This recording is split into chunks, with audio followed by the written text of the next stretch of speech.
आपण पाहतात BN news Badlapur नामा।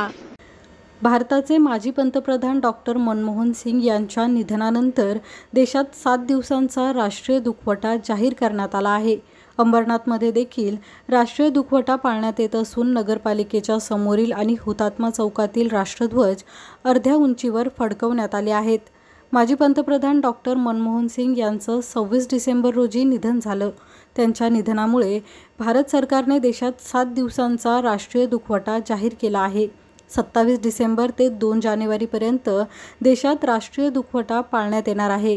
यावेळी शासकीय कार्यालये, सार्वजनिक ठिकाणी फडकवण्यात येणारे राष्ट्रध्वज अर्ध्यावर फडकवण्यात आले आहेत।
अशाच प्रकारचे नवनवीन व्हिडिओ आणि बातम्या पाहण्यासाठी चॅनलला लाईक, शेअर आणि सबस्क्राईब करायला विसरू नका।